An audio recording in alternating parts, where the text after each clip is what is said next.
සුබ දවසක් ආදරණීය දුවේ පුතේ. අද දිනේත් අපි බලාපොරොත්තු වෙනවා ICT ටෙක්නීෂියන් පාඨමාලාවේ 11 වෙනි මොඩියුල් එකේ L3 කියන ටාස්ක් එකට අදාළව කොහොමද අපි control statements පාවිච්චි කරලා VB program එකක් ලියන්නේ. එහෙමත් නැත්නම් normally අපි VB program එකක් ගලාගෙන යන පිළිවෙල control structures පාවිච්චි කරලා කොහොමද පාලනය කරන්නේ කියන එක. ඒතර ඇත්තටම මේවට control statements කියන්න හේතුව තමයි normally program එකක අපි ලියන විධාන එකකට පස්සෙ එකක් සාමාන්‍යයෙන් ක්‍රියාත්මක වෙනවා. ඔයගලන්ට මතක ඇති algorithm designing වලදී අපි කතා කරා sequential, selection සහ repetition කියලා control structures තුනක්. ඒතර සාමාන්‍යයෙන් අපි program එකක ලියන විධාන sequential තමයි ක්‍රියාත්මක වෙන්නේ. top down sequence commands one by one ක්‍රියාත්මක වෙනවා. අපිට මේ ක්‍රියාවලිය වෙනස් කරන්න ඕන නම් කිසියම් අවස්ථාවක යම්කිසි විධාන කාණ්ඩයක් ක්‍රියාත්මක විය යුත්තේ යම් තත්වයක් තෘප්ත කරන අවස්ථාවක නම් අන්න ඒ වගේ වෙලාවට අපි පාවිච්චි කරනවා if කියන statement එක. ඒ වගේම select case කියන statement එක.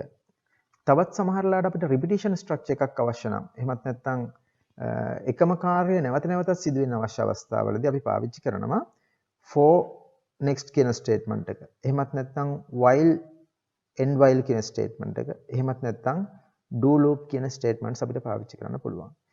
මේ විදිහට program එකේ normal flow එක control කරන්න පුළුවන් නිසා මේ statements වලට අපි කියනවා control statements කියලා. ප්‍රථමයෙන්ම බලමු if statement එකේ ක්‍රියාවලිය. බලන්න condition එකක් සත්‍ය වනකොට if statement එක ක්‍රියාත්මක කරන ආකාරයත් අසත්‍ය වන විට if statement එක ක්‍රියාත්මක කරන ආකාරයත්. නැවතත් මම පෙන්නන්නම් බලන්න. condition එකක් තියෙනවා. condition එක සත්‍ය නම් එක් කාර්යයකුත් අසත්‍ය නම් වෙනත් කාර්යයකුත් විදිහට තෝරා ගන්න තමයි if statement එක පාවිච්චි කරන්නේ. එතකොට if statement එක ලියන්න පුළුවන් එක ක්‍රමයක් තමයි මේ ක්‍රමයට අපි කියනවා block if කියලා. if block එකක්. තවත් විදිහකින් කිව්වොත් if කියලා අපිට අවශ්‍ය තර්කය දීලා then කියන keyword එකට පස්සේ අපි ලියනවා මේ condition එක සත්‍ය නම් කරන්න ඕන දේවල්. else කියන part එක optional. else කියන part එක ලිව්වොත් අපිට පුළුවන් තර්කය අසත්‍ය වන විට ක්‍රියාත්මක විය යුතු විධාන. තවත් විදිහකින් කිව්වොත් විධාන කාණ්ඩ දෙකක් තියෙනවා. මේ විධාන කාණ්ඩ දෙකෙන් එක් කාණ්ඩයක් සිද්ධ වෙනවා දෙන ලද condition එකක් සත්‍ය නම් අනෙක් කාණ්ඩය ක්‍රියාත්මක වෙනවා දෙන ලද condition එක අසත්‍ය නම්. මෙන්න මෙහෙම අවස්ථාවකට අපිට පුළුවන් block if එක මේ ආකාරයට පාවිච්චි කරන්න. උදාහරණයක් ගත්තොත් බලන්න මම මෙතනදී අරගෙන තියෙනවා txt n1 කියන්නේ මේ කිසියම් text box එකක්. තවත් text box එකක් තියෙනවා n2 කියලා. txt n1 කියන text box එකේ text එකේ value එක ඔයගලන්ට මතක ඇති මේ val function එක අපි පාවිච්චි කරන්නේ සංඛ්‍යාත්මක වටිනාකම ලබා ගන්න. ඒතර n1 කියන text box එකේ සංඛ්‍යාත්මක වටිනාකම සහ txt n2 කියන text box එකේ සංඛ්‍යාත්මක වටිනාකම compare කරලා බලලා txt n1 වල text එක විශාල නම් lbl max කියන්නේ ඔබට තේරෙනවා lbl කියන prefix එක දානවා ඇත්තේ මේක label එකක් නිසා. අන්නේ label එකේ text එකට ආදේශ කරනවා පළවෙනි text box එකේ තියෙන text එක. එහෙම නැත්නම් අනෙක් text box එකේ තියෙන text එක. එතකොට මේ කෝඩ් එක ස්ටඩි කරාම ඔයාලට වැටහෙවි මේක අපි ලියලා තියෙන්නේ එහෙනම් ටෙක්ස්ට් බොක්ස් දෙකක තියෙන අගයන් දෙකක් සලකා බලලා ඒ දෙකෙන් විශාල අගය ලේබල් එකක ඩිස්ප්ලේ කරන්න. හොඳයි අපි බලමු මේ වැඩේට ප්‍රෝග්‍රෑම් එකක් ලියන විදිහ. මම යනවා ෆයිල් new project කියලා. පුරුදු විදිහට Windows Forms application මම මෙතන දෙනවා find max කියලා.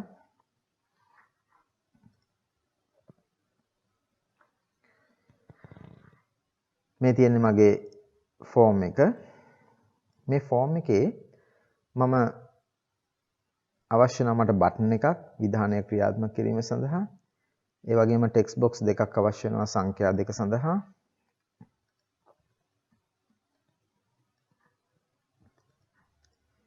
label දෙකක් අවශ්‍ය වෙනවා. ඇත්තටම label තුනක් 4ක් මට අවශ්‍ය වෙනවා.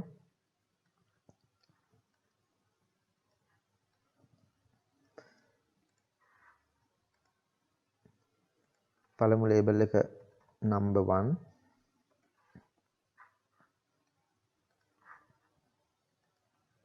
දෙවෙනි ලේබල් එක number 2. ආකාරයට මම text කියන property එක වෙනස් කර ගන්නවා. තුන්වෙනි ලේබල් එකේ answer.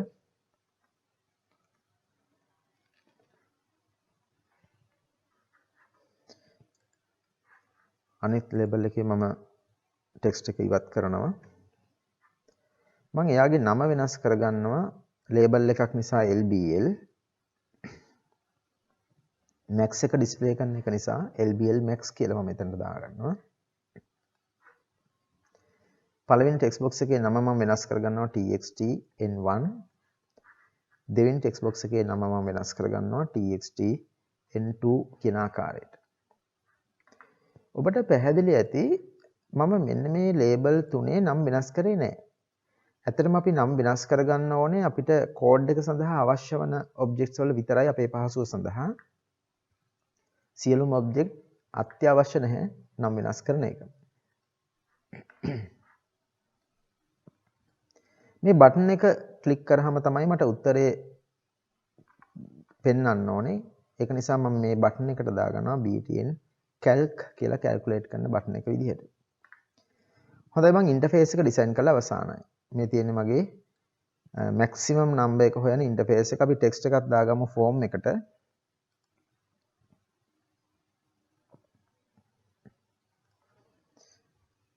find max කියලා.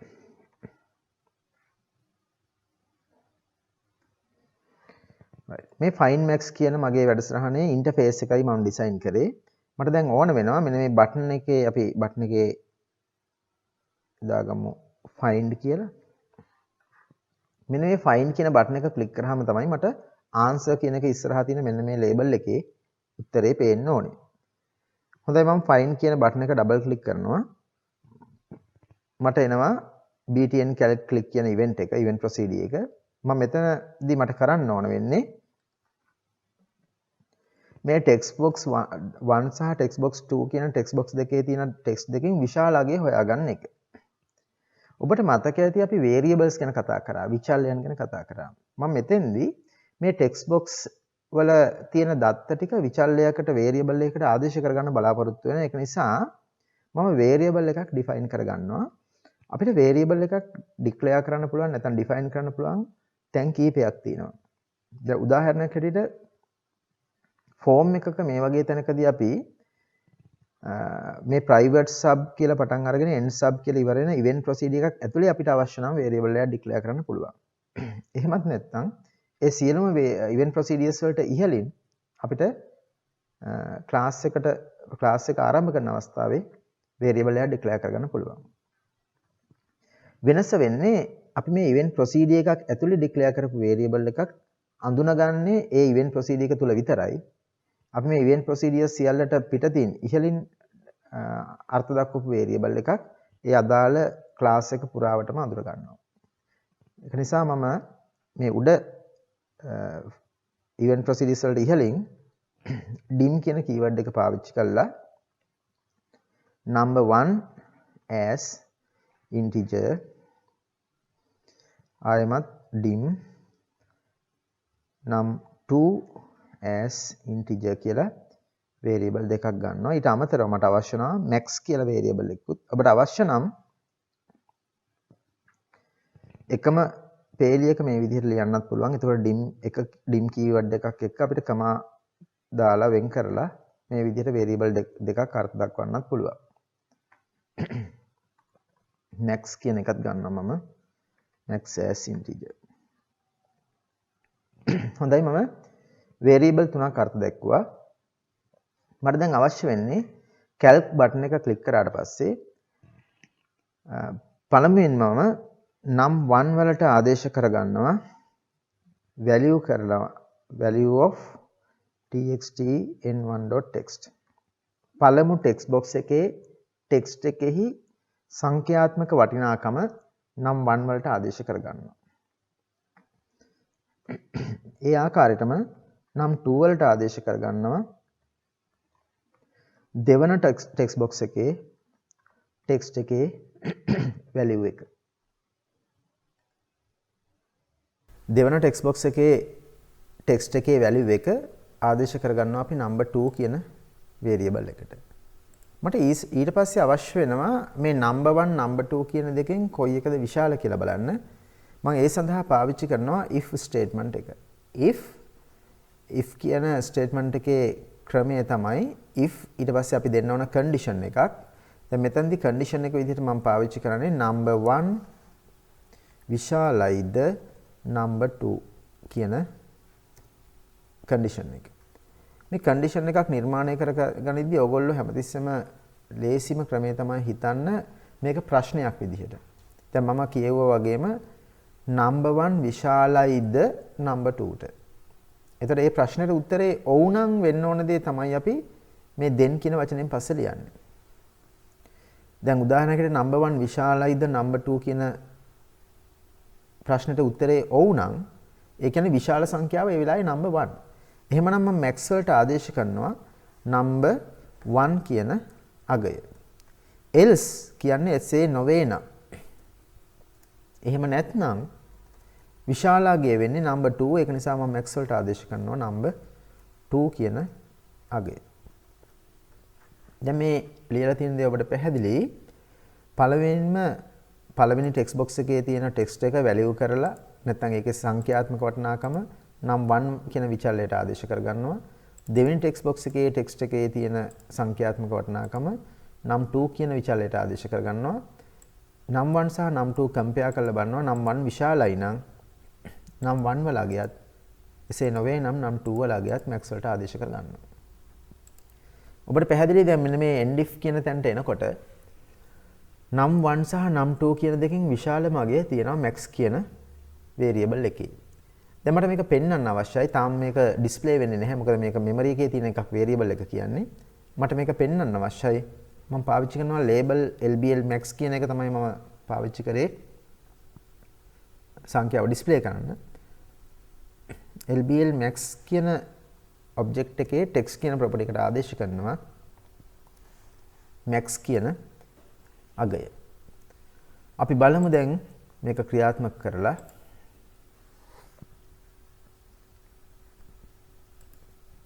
number 1 කියන සංඛ්‍යාව මම දෙනවා 56 කියලා. number 2 කියන එකට දෙනවා මම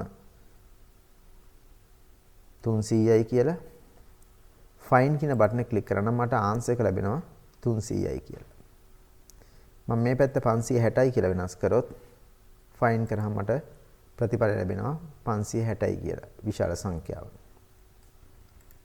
හොඳයි අපි මේ උදාහරණෙදී සලකා බැලුවේ සරලව අපි block if එකක් කොහොමද පාවිච්චි කරන්නේ සරල condition එකක් සලකලා කිසියම් කාර්යයන් දෙකකින් එකක් සිද්ධ කරගන්න. ඊළඟට අපි බලාපොරොත්තු වෙන්නේ nested if එකක්. එහෙමත් නැත්නම් multiple conditions එක්ක අපි කොහොමද if statement එකක් පාවිච්චි කරන්න කියලා. අපි ඉස්සෙල්ලා presentation එකෙන් බලමු. nested if එකේදී මෙන්න මේ විදිහට condition එකේ එක් අවස්ථාවක් සත්‍ය නම් එක් දෙයක්. condition එකේ වෙනත් අවස්ථාවක් සත්‍ය වෙනවා නම් වෙනත් දෙයක්. මේ ආකාරයට අවස්ථා කීපයකදී condition කීපයක් පරීක්ෂා කරලා ඒ එක් එක් අවස්ථාවේදී යම් ප්‍රතිඵලයක් ගන්න තමයි අපි nested if එක පාවිච්චි කරන්නේ. මේක ලියන ක්‍රමය තමයි if සාමාන්‍ය block if වගේම if කියලා condition එකක් එක්ක පළමු if block එක ලියනවා. ඒ if block එකේ සත්‍ය පැත්තේ හෝ අසත්‍ය පැත්තේ අපිට පුළුවන් නැවතත් ඇත්තටම අසත්‍ය පැත්තේ තමයි සාමාන්‍යයෙන් පාවිච්චි කරන්නේ. else if කියන විධානය යොදන්න පුළුවන්. මේක ඇත්තටම Visual Basic වලදී ආකාර දෙකක් තියෙනවා. if else block එක යටතේ නැවත if statement එකක් ලියන්නත් පුළුවන්.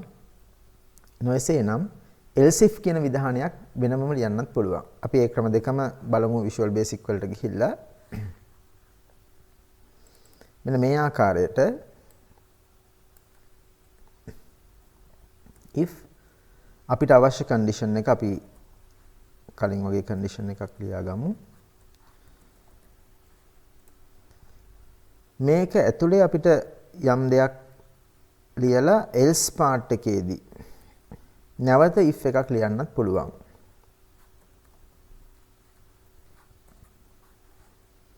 මෙන්න මේ වගේ ලියන්නත් පුළුවන්. එහෙමත් නැත්නම් else if විදිහට තනි විධානයක් ලියන්නත් පුළුවන්. එතෙන්දී තනි if block එකක් තමයි අවසන් වෙන්නේ.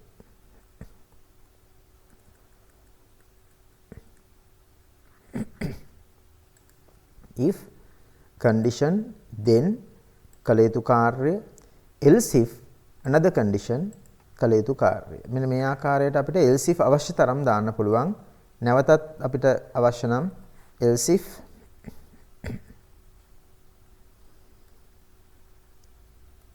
නැවතත් condition එකක්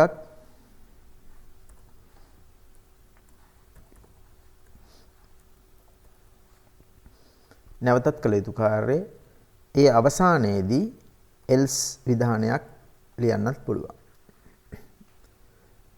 මේ ලියපු උදාහරණයට අනුව number 1 විශාලයි number 2 නම් කළ යුතු කාර්යයක් අපිට මෙන්න මේ ස්ථානයේ ලියන්න පුළුවන්.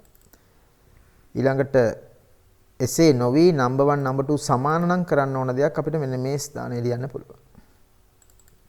එහෙමත් නැතුව number 1 කුඩයි number 2 නම් අවශ්‍ය දෙයක් මෙන්න මෙතනත් ලියන්න පුළුවන්. ඒ තුනටම අදාළ නොවන අවස්ථාවක් ඇත්තටම නැහැ. නමුත් අපිට අවශ්‍ය නම් තවත් else එකක් දාලා මෙන්න මෙතන අපිට ලියන්න පුළුවන් මේ කලින් දෙන ලද කන්ඩිෂන් එකක්වත් සත්‍ය නොවේ නම් කරන්න ඕන දේ. මෙන්න මේක තමයි nested if එකේ ක්‍රියාකාරීත්වය. උදාහරණයක් හැටියට අපිට අවශ්‍ය නම් ශිෂ්‍යයෙක්ගේ ලකුණු ඇතුළත් කරගෙන ඒ ලකුණු අනුව ශිෂ්‍යයාගේ ග්‍රේඩ් එක අපිට පෙන්වන්න අවශ්‍ය නම් අපි කලින් උදාහරණෙම මම පොඩ්ඩක් වෙනස් කරනවා. මෙන්න මේ ලේබල් එක මම LBL max වෙනුවට LBL grade කියලා වෙනස් කරනවා.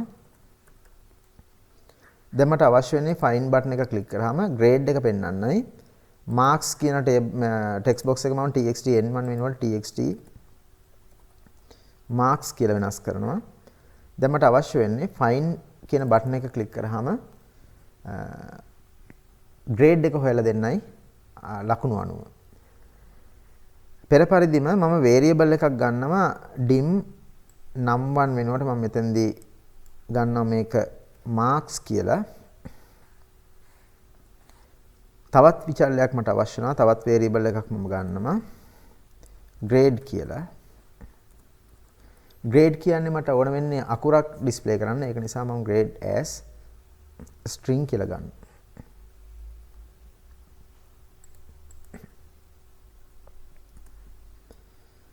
හොඳයි. පළමුවෙන්ම මට බටන් එක ක්ලික් කරාම මේ ටෙක්ස්ට් බොක්ස් එකේ user type කරපු දත්තය මට value කරලා මම ගන්නවා marks කියන variable එකට. මම marks වලට ආදේශ කරනවා value of txt marks .text. marks කියන ටෙක්ස්ට් බොක්ස් එකේ value text එක value කරලා මම ගන්නවා marks කියන variable එකට. ඊළඟට මට අවශ්‍ය වෙනවා මේ marks කියන marks වල තියෙන අගය අපි හිතමු 75ට වඩා වැඩි නම් marks greater than or equal 75 then grade කියන variable එකට ආදේශ කරනවා මම a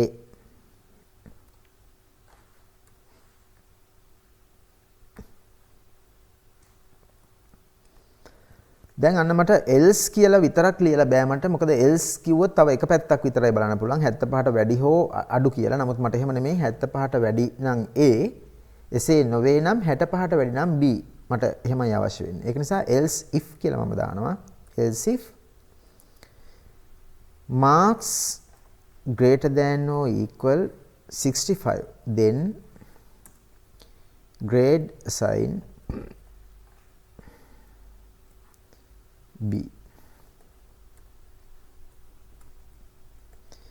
Else if